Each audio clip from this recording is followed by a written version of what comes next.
Apa yang Tuhan ajarkan saat krisis?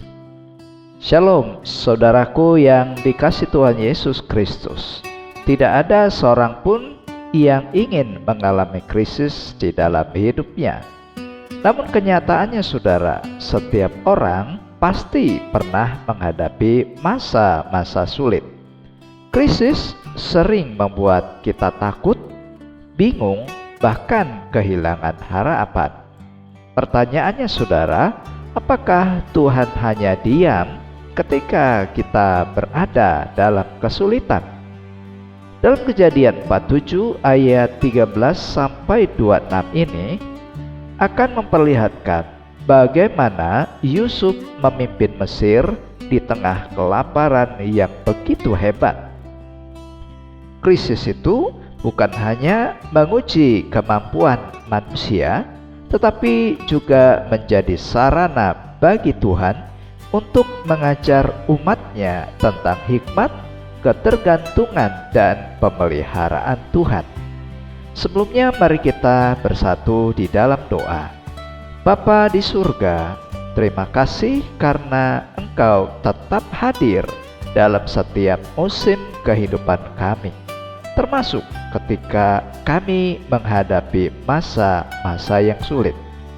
Bukalah hati kami ya Tuhan, agar melalui firman-Mu kami belajar melihat tujuan-Mu di balik setiap krisis. Dalam nama Tuhan Yesus kami berdoa. Amin. Saudara, mari kita baca Kejadian 47 ayat 13-26. Di seluruh negeri itu tidak ada makanan, sebab kelaparan itu sangat hebat, sehingga seisi tanah Mesir dan tanah Kanaan lemah lesu karena kelaparan itu. Maka Yusuf mengumpulkan segala uang yang terdapat di tanah Mesir dan di tanah Kanaan, yakni uang pembayar gandum yang dibeli mereka, dan Yusuf membawa uang itu ke dalam istana Firaun. Setelah habis uang di tanah Mesir dan di tanah Kanaan, datanglah semua orang Mesir menghadap Yusuf serta berkata, "Berilah makanan kepada kami. Mengapa kami harus mati di depanmu? Sebab tidak ada lagi uang." Jawab Yusuf, "Jika tidak ada lagi uang, berilah ternakmu. Maka aku akan memberi makanan kepadamu sebagai ganti ternakmu itu." Lalu mereka membawa ternaknya kepada Yusuf, dan Yusuf memberi makanan kepada mereka ganti kuda, kumpulan kambing domba, dan kumpulan lembu sapi dan keledainya. Jadi disediakannyalah bagi mereka makanan ganti segala ternaknya pada tahun itu. Setelah lewat tahun itu, datanglah mereka kepadanya pada tahun yang kedua, serta berkata kepadanya, "Tidak usah kami sembunyi kepada tuanku bahwa setelah uang kami habis dan setelah kumpulan ternak kami menjadi milik tuanku, tidaklah ada lagi yang tinggal yang dapat kami serahkan kepada tuanku selain badan kami dan tanah kami. Mengapa kami harus mati di depan matamu, baik kami maupun tanah kami?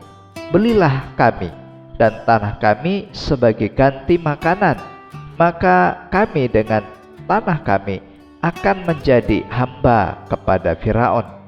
Berikanlah benih supaya kami hidup dan jangan mati, dan supaya tanah itu jangan menjadi tandus." Lalu Yusuf membeli segala tanah orang Mesir untuk Firaun, sebab orang Mesir itu masing-masing menjual ladangnya karena berat kelaparan itu menimpa mereka. Demikianlah negeri itu menjadi milik Firaun. Dan tentang rakyat itu, diperhambakannyalah mereka di tanah Mesir dari ujung yang satu sampai ujung yang lain. Hanya tanah para imam tidak dibelinya, sebab para imam mendapat tunjangan tetap dari Firaun, dan mereka hidup dari tunjangan itu. Itulah sebabnya mereka tidak menjual tanahnya. Berkatalah Yusuf kepada rakyat itu, "Pada hari ini aku telah membeli kamu dan tanahmu untuk Firaun. Inilah benih bagimu, supaya kamu dapat menabur di tanah itu. Mengenai hasilnya, kamu harus berikan 1/5 bagian kepada Firaun, dan yang 4 bagian lagi itulah menjadi benih untuk ladangmu dan menjadi makanan kamu dan mereka yang ada di rumahmu, dan menjadi makanan anak-anak." Lalu berkatalah mereka, "Engkau telah memelihara hidup kami. Asal kiranya kami mendapat kasih Tuanku, biarlah kami menjadi hamba kepada Firaun." Yusuf membuat hal itu menjadi suatu ketetapan mengenai tanah di Mesir sampai sekarang, yakni bahwa 1/5 dari hasilnya menjadi milik Firaun, hanya tanah para imam tidak menjadi milik Firaun. Nah, saudara, 3 kebenaran sejati yang kita temukan dari ayat ini. Yang pertama, Tuhan mengajar kita untuk bergantung kepadanya di ayat 13 sampai 15. Kelaparan yang begitu hebat membuat persediaan makanan dan uang rakyat Mesir habis. Mereka menyadari bahwa kekuatan dan harta yang mereka miliki tidak mampu menyelamatkan mereka. Demikian juga dalam hidup kita, saudara.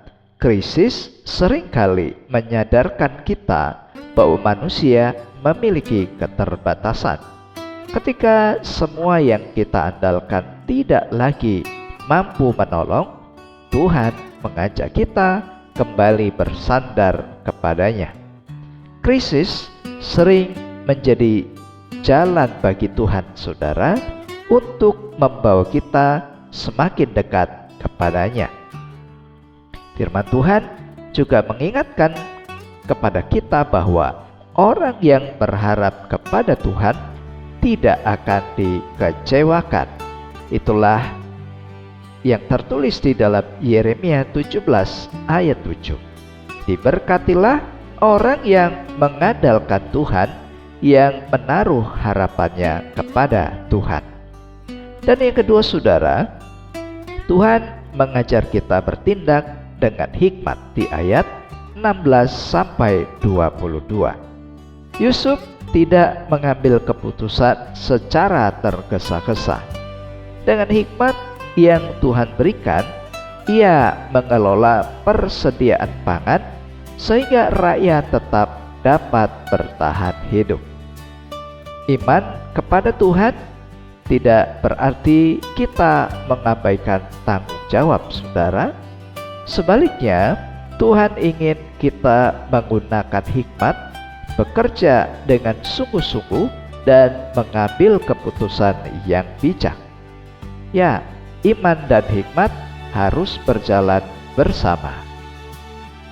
Allah berjanji untuk memberikan hikmat kepada setiap orang yang meminta dengan iman. Itulah yang ditulis oleh Yakobus pasal 1 ayat 5. Apabila di antara kamu ada yang kekurangan hikmat, hendaklah ia memintakannya kepada Allah. Dan yang ketiga, saudara, Tuhan tetap memelihara orang yang percaya kepadanya di ayat 23 sampai 26. Meskipun krisis belum berakhir, Tuhan tetap menyediakan jalan sehingga bangsa Mesir dapat terus hidup. Yusuf memberi benih untuk ditanam kembali sehingga ada harapan bagi masa depan. Inilah cara Tuhan bekerja, saudara. Dia tidak selalu mengangkat kita seketika dari kesulitan, tetapi Dia memberikan kekuatan, jalan keluar, dan pengharapan untuk tetap terus melangkah. Pemeliharaan Tuhan itu memberi kita harapan, bahkan di tengah keadaan yang paling sulit. Kasih setia Tuhan itu selalu baru setiap pagi dan menjadi sumber pengharapan bagi umatnya. Ratapan 3 ayat 22 sampai 23 berkata, tak berkesudahan kasih setia Tuhan, tak habis-habisnya rahmat-Nya, selalu baru tiap pagi. Nah, saudaraku yang dikasihi Tuhan, jadikanlah setiap krisis sebagai kesempatan untuk semakin bergantung kepada Tuhan. Mintalah hikmat kepada Tuhan dalam setiap keputusan yang saudara ambil. Dan tetaplah berharap karena Tuhan sanggup memelihara dalam keadaan apapun. Mari kita berdoa.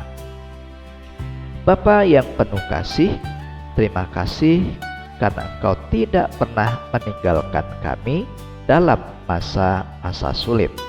Ajarlah kami ya Tuhan untuk semakin bergantung kepadamu, bertindak dengan hikmat dan tetap memiliki pengharapan di dalam setiap keadaan kami.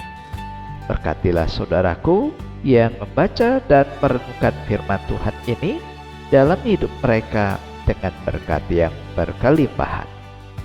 Terpujilah Engkau Bapa, di dalam nama Yesus kami berdoa. Amin. Saudara, mari arahkanlah hati dan terimalah berkat Tuhan. Kiranya Tuhan memenuhi hati saudara dengan damai sejahtera, memberikan hikmat dalam setiap keputusan, dan memelihara saudara dengan kasih setia-Nya sampai saudara melihat pertolongan Tuhan dinyatakan.